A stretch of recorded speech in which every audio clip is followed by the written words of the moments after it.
जम्मू कश्मीर की पहलगाम में आतंकवादी हमला हुआ, उसकी 1 महीना समय बीत चुका है। 22 अप्रैल को जम्मू कश्मीर के पहलगाम में आतंकवादी हमला हुआ, उसमें कम से कम 26 लोगों की जान चल गया। 1 महीनों के अंदर क्या कुछ नहीं हुआ। भारत और पाकिस्तान के बीच जंग छिड़ गया, आतंकवादी ठिकानों पर हमला किया गया। इसी 1 महीनों के अंदर प्रधानमंत्री मोदी हैं जो कहे थे कि इस बार आतंकवादियों को मिट्टी में मिला देंगे। इसी 1 महीने के अंदर भारत और पाकिस्तान के बीच सीज फायर हो गया।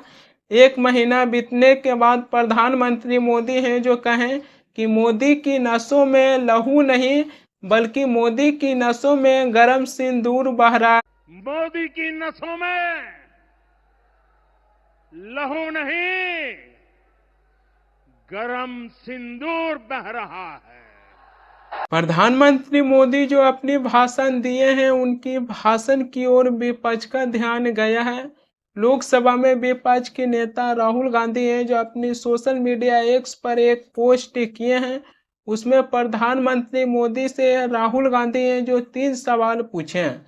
राहुल गांधी हैं जो अपने पोस्ट में लिखे हैं कि मोदी जी खोखले भाषण देना बंद कीजिए, सिर्फ इतना बताइए आतंकवाद पर आपने पाकिस्तान की बात पर भरोसा क्यों किया। ट्रंप के सामने झुककर आपने भारत की हितों को कुर्बानी क्यों दिया। आपका खून सिर्फ कैमरों के सामने ही क्यों गर्म होता है। आपने भारत की सम्मान से समझौता कर लिए हैं। प्रधानमंत्री मोदी की भाषण को लेकर विपक्ष के नेता राहुल गांधी हैं जो अपनी सोशल मीडिया एक्स पर पोस्ट कर प्रधानमंत्री मोदी से 3 सवाल पूछे हैं। राहुल गांधी हैं जो ये भी कहें कि प्रधानमंत्री मोदी का खून केवल कैमरों के सामने गर्म होता है और अमेरिकी राष्ट्रपति डोनाल्ड ट्रंप के सामने उनकी खून है जो ठंडा पड़ जाता है। राहुल गांधी हैं जो ये भी कहें कि प्रधानमंत्री मोदी हैं जो डोनाल्ड ट्रंप के सामने झुककर भारत की हितों को कुर्बानी दिए हैं। भारत और पाकिस्तान के बीच सीज फायर होने के बाद अमेरिकी राष्ट्रपति डोनाल्ड ट्रंप हैं जो 7 बार एक ही बातों को दोहरा चुके हैं कि हमने व्यापार के जरिए भारत और पाकिस्तान के बीच सीज फायर करवा दिए। प्रधानमंत्री मोदी का मित्र हैं डोनाल्ड ट्रंप, लेकिन अपने मित्र को लेकर प्रधानमंत्री मोदी हैं जो अपने भाषणों में एक बार भी जिक्र नहीं किए हैं और अपने भाषणों में ये कहें कि मोदी की नसों में लहू नहीं बल्कि गरम सिंदूर बह रहा है, लेकिन अपने मित्र के सामने उनका खून है जो ठंडा पड़ जाता है। प्रधानमंत्री मोदी भारतीय जनता पार्टी से वैसे नेता उभर कर आए हैं जो अभी वर्तमान के समय में भारत की राजनीतिक में प्रधानमंत्री मोदी को भाषण में कोई टक्कर नहीं दे सकते हैं। अटल बिहारी वाजपेयी जी की पार्टी से आते हैं। अटल बिहारी वाजपेयी भले ही अपने 5 साल की कार्यकाल नहीं निभा पाए थे, मात्र 13 दिनों में उनकी सरकार गिर गया था, लेकिन उन्हीं के पार्टी से आते हैं प्रधानमंत्री मोदी जो 2 बार अपने भाषण के दम पर पूर्ण बहुमत के साथ अपनी सरकार बनाए। 10 साल की कार्यकाल प्रधानमंत्री मोदी निभा चुके हैं और अपनी तीसरी कार्यकाल है जो भाषण के दम पर निभाने जा रहे हैं। भले ही बीजेपी पार्टी तीसरी कार्यकाल में बहुमत हासिल नहीं कर पाए हैं, लेकिन फिर भी अपने भाषणों को दम पर तीसरी कार्यकाल निभाने में सक्षम दिखाई दे रहे हैं। प्रधानमंत्री मोदी हैं जो कहे थे कि मित्रों, समस्या सीमा पर नहीं है बल्कि समस्या दिल्ली में है। टुकड़ों टुकड़ों के बांटने की कोशिश में लगे हैं। उन राजनेताओं से मैं कहना चाहता हूं, अगर सच्चा सेक्युलरिज्म देखना है, एक बार हमारी सेना के देखो। ये पड़ोसी देश हमें परेशान कर रहे हैं, ये सेना की कमजोरी के कारण, सेना की कमजोरी के कारण। मित्रों, समस्या सीमा पर नहीं है, समस्या दिल्ली में है। प्रधानमंत्री मोदी हैं जो कहें कि मित्रों, समस्या सीमा पर नहीं है बल्कि समस्या दिल्ली में है। आज ये समस्या न सीमा पर दिखाई दे रही है, न ये समस्या दिल्ली में दिखाई दे रही है, बल्कि ये समस्या अमेरिका में दिखाई दे रही है। प्रधानमंत्री मोदी से तो ये सवाल पूछा ही जाना चाहिए कि समस्या न सीमा पर दिखाई दे रही है, न दिल्ली में दिखाई दे रही। आज ये समस्या अमेरिका में दिखाई क्यों दे रहा है? अमेरिकी राष्ट्रपति डोनाल्ड ट्रंप हैं जो लगातार ये दावा कर रहे हैं कि हमने व्यापार के जरिए भारत और पाकिस्तान के बीच सीज फायर करवा दिए। भारत की पत्रकार है जो प्रधानमंत्री मोदी और भारत की विदेश मंत्री एस जयशंकर से जो सवाल ना पूछ पाए हैं, वो सवाल नीदरलैंड के पत्रकार हैं जो भारत की विदेश मंत्री एस जयशंकर से सवाल पूछे हैं।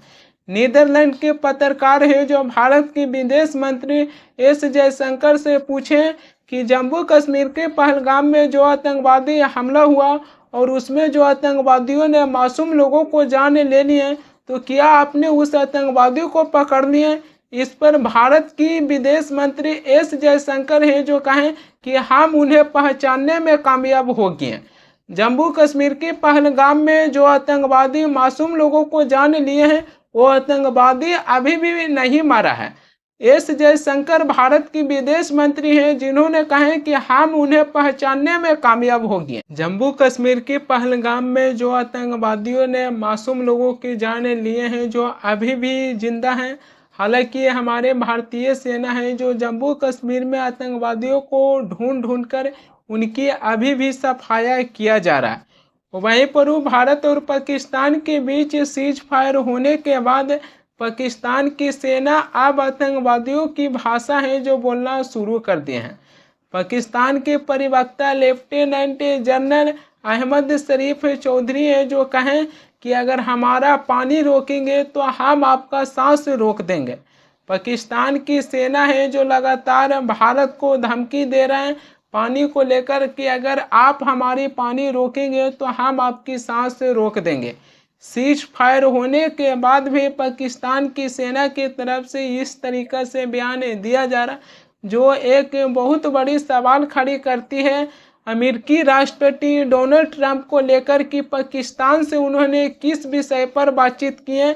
जो सीज फायर होने के बाद पाकिस्तान की सेना है जो कह रहा है कि पानी रोकेंगे तो हम आपकी सांस रोक देंगे, इस तरीक़ा से धमकी दे रहे हैं। क्या ये सीज फायर की उल्लंघन नहीं है जो पाकिस्तान की सेना है जो धमकी दे रहे हैं? पानी हमारा और हम ही को धमकी दे रहे हैं कि अगर आप हमारे पानी को रोकिएगा तो हम आपकी सांस से रोक देंगे। सिंधु जल समझौते की जहां बात आ जाती है, प्रधानमंत्री मोदी है जो सिंधु जल समझौते को रद्द कर दिए थे और कहे थे कि पाकिस्तान को पानी की एक एक बूंदों के लिए तरसाएंगे। सिंधु जल है, इसी जल से पाकिस्तान में लगभग 80 से 90% वहाँ की जो किसान हैं जो इसी पानी से खेती करते हैं। अब इसी को लेकर पाकिस्तान की सेना है जो कह रहा है कि अगर पानी रोकिएगा तो हम आपकी सांस से रोक देंगे। सिंधु जल समझौते की बात आ जाती है तो दोनों ही देश के प्रधानमंत्री आमने सामने बैठकर ये समस्या का हल कर सकते हैं, लेकिन इसका मतलब ये तो नहीं होता है कि पाकिस्तान की सेना है जो हमारी पानी को लेकर हम ही को धमकी दे कि अगर आप हमारे पानी को रोकिएगा तो हम आपकी सांस को रोक देंगे। क्या पाकिस्तान की सेना इस प्रकार धमकी दे सकता है? अगर इस प्रकार पाकिस्तान के तरफ से धमकी दिया जाता है तो अब अमेरिकी राष्ट्रपति डोनाल्ड ट्रंप पर सवाल नहीं उठेगा, अब प्रधानमंत्री मोदी पर सवाल उठेगा, क्योंकि प्रधानमंत्री मोदी हैं जो अपने भाषणों में कहें कि हमारे नसों में लहू नहीं है बल्कि सिंदूर बह रहा है। जम्मू कश्मीर के पहलगाम में आतंकवादियों की शिकार हुए हैं विनय नरवाल, जो उनकी इस तस्वीर को कोई भी नहीं भूल सकता है।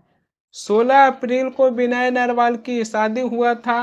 19 अप्रैल को विनय नरवाल की करनाल में रिसेप्शन हुआ था और 22 अप्रैल को विनय नरवाल हैं जो जम्मू कश्मीर की पहलगाम में हनीमून मनाने गए थे, लेकिन उनकी पत्नी के सामने विनय नरवाल की आतंकवादियों ने गोली से उनकी हत्या कर दी।